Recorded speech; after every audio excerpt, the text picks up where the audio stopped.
Hello everybody, welcome back. It's Jordan here. Today we're finally going to start working on my Lego zoo. It's got an entrance and it also has a nice aquarium at the back there with a couple polar bears fighting over a fish, some seals, penguins, and a large fish tank. But I've been meaning to work on this project for over a year now, so I'm really excited to continue developing this section of the Lego city. Because those construction vehicles and this big bag of animals have been parked here for far too long. In fact, I've been thinking about building this zoo for quite some time. Remember the old Lego City layout when the tables used to run down here? I had the zoo over here at one time. And then of course it's moved around a bunch of times here in our new Lego City layout on the new tables. And it was actually over here recently where we now have our residential area that accommodates the Simpsons house and also the Quickie Mart. But now I think it's in the perfect spot in the Lego City. It's right beside a farm, campground, and also a large mountain, which I think works beautifully for a zoo. Okay, so the first thing that I need to do is retailor the zoo so that it works in its current position. As you can see, I have some open base plates right here, and I actually want to allocate these base plates to the zoo. Also, the entrance is sideways, so you can't really see it. I would much prefer it if that entrance was up front here. So I got to redo all of this here just to make sure it works in its new position. So let's get started with that. Now, when I originally built this, I had it in 3 different sections. There's 2 modules that are 2 48 by 48 base plates, and then the one in the center there is 3 32 by 32 base plates. So I turned the entrance and I also turned the aquarium because I think that's just better to have the aquarium right when you walk in the entrance. It's also going to free up a bunch of space on the left side of the aquarium. And now I have to redo all of the brown walls. I've decided to throw in a 16 by 32 plate there on the right hand side that goes right up against the mountain. And I'm going to have the fence go right up in that mountain, and the mountain is actually going to be part of the zoo. I figure it can be like a backdrop to some of the animal exhibits. All the fencing has to be redone, which is fairly easy because it was all sort of modular. It just has to be reworked so that it's the right size. Also, the entire left wall is pretty much void now because we're expanding the zoo. So we've got a bunch more space here, and I've got to redo all those walls to accommodate the new base plates that are going to be placed on the left hand side. It's a little bit sketchy sometimes working with these brown bricks because they're sort of old and they're the brittle brown, so when you're peeling them off the base plate, some of them do break. So now that I've got that all fixed up there, it's time to work on the left side of the zoo here. So I actually made some new base plates, and I also reused some of the dark green base plates that were there before. I know there's a lot of dark gray going on in the zoo right now. Of course, this is all going to change because eventually I'm going to have exhibits everywhere, and I just wanted to use dark gray for now just so it looks consistent.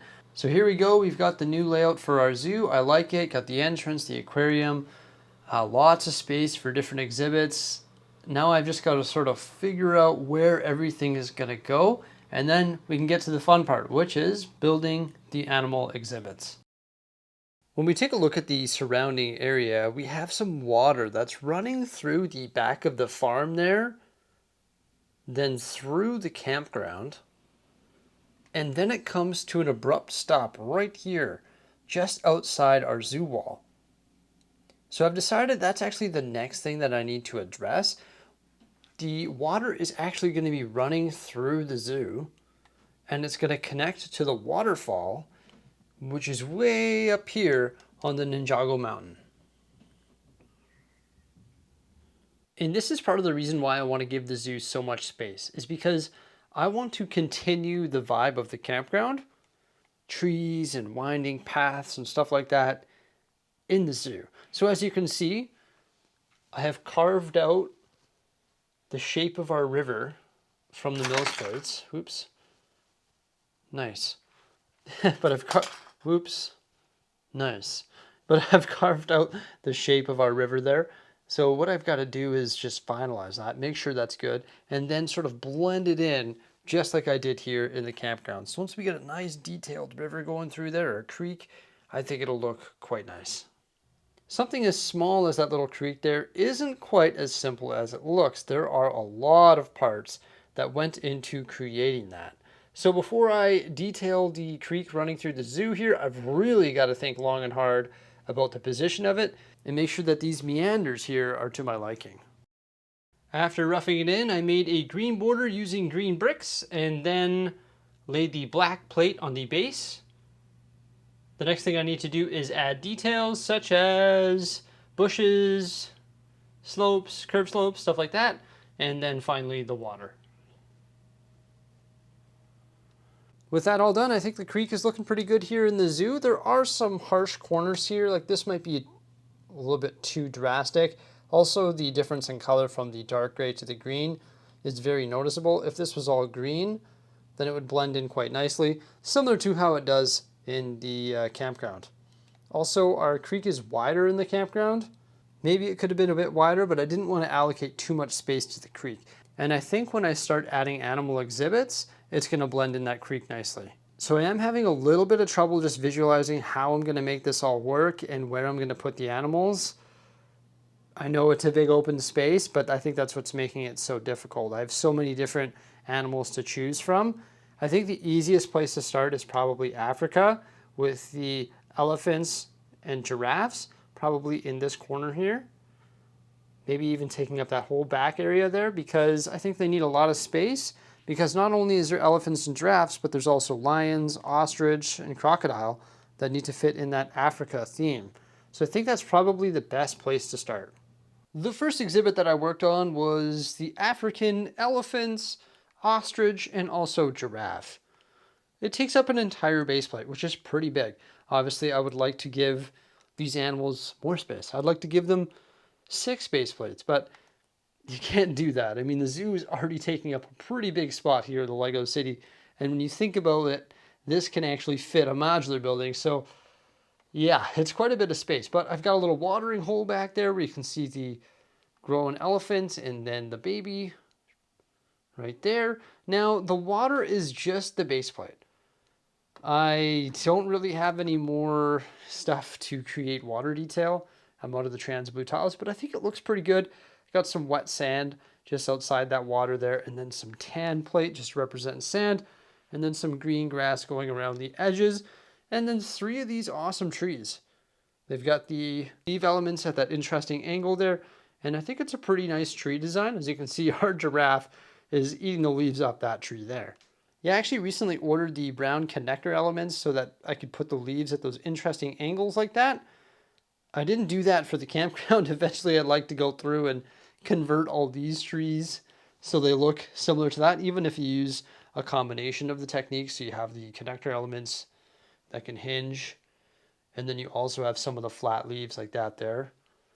I think a combination would look pretty good, but I think I'm happy with the size of these trees. We might add some more stuff to like the back wall, maybe some bushes and stuff coming up over top when we get this place and I get the other Africa exhibits built. So I actually didn't make it Mills plate height, so you can see it's actually inset a little bit there. I do have an interesting idea for the paths of our zoo. They're all going to be raised up, and you'll see that when I start creating the next exhibit, which is going to be the alligators or crocodiles, and that's going to go to the right of that there. I'm pretty happy with our first exhibit. Let's get working on the second one.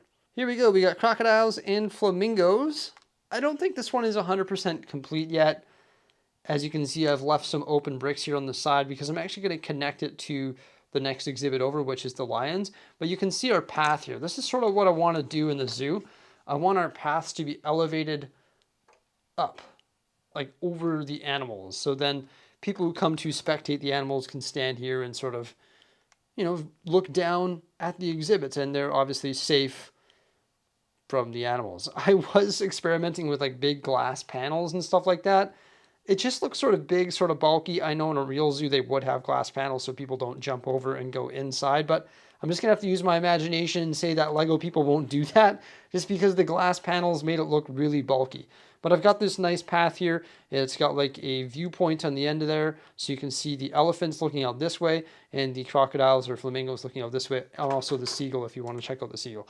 I'm probably going to add some more stuff to this one as well.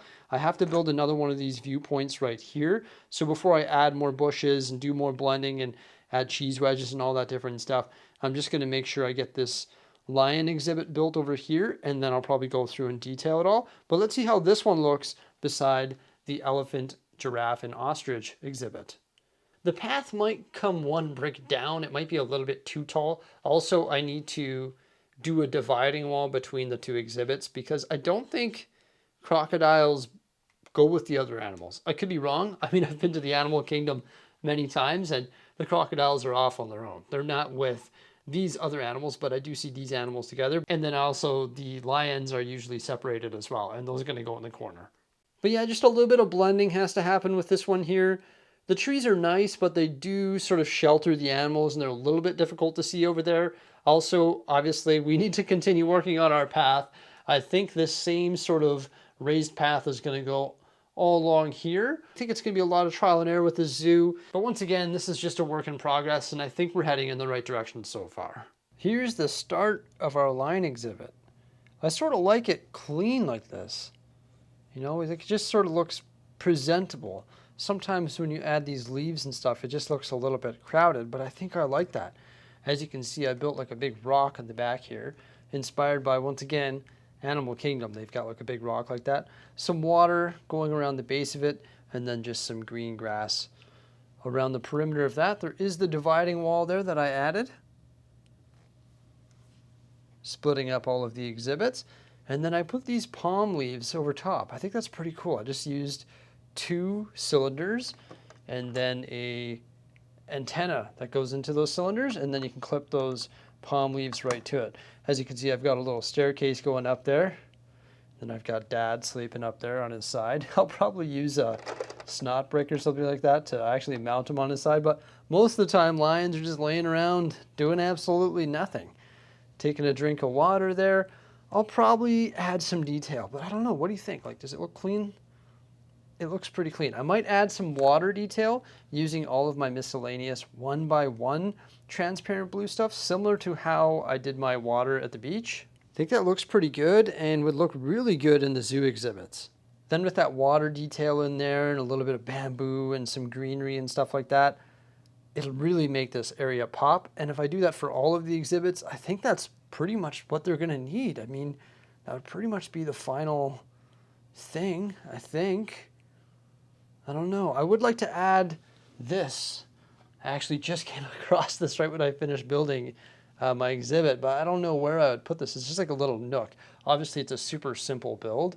I'll probably use this somewhere else in the zoo, and if I don't use this little nook here, then I'll use the tree for sure. Like that big tree would look good right there. But of course, I'll use this somewhere in the zoo. This is only 3 plates. How big is the zoo? It's absolutely massive. Definitely looking pretty good right now. I'm pretty excited about it. It's taken me a long time to start this project, but I think we've started with a bang. Why don't we go place this in the zoo and see what it looks like? Actually, really quickly, here's a little bit of reality. This is what my desk actually looks like when I'm building. I'm loving the new desk setup, by the way. It's easy just to zip back and forth, get the parts, have all of this space here. It's awesome. It's fantastic, but it's funny because I was showing you the final product over there where the zoo is located, where it's all clean, but in reality, this is what my desk looks like.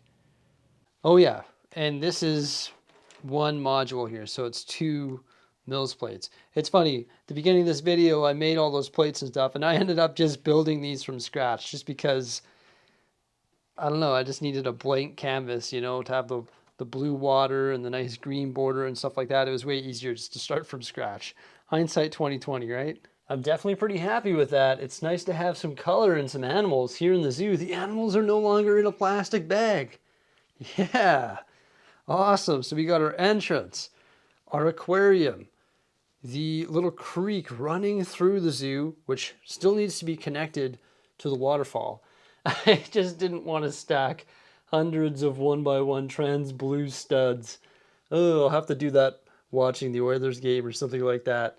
So I can just come and install them here on the waterfall and connect that. Obviously, we still got to work on this whole area over here, figure out what we're going to do with the other exhibits. We got the barn animals, we've got monkeys, pandas, jaguars, bears, all stuff like that. So it's going to be pretty cool. I think that path is going to be nice and tall up here. Then probably do another one there, another exhibit. There'll be like a walk down or something like that. Maybe another exhibit here, another one there. Obviously, the entire space is going to be full of animals.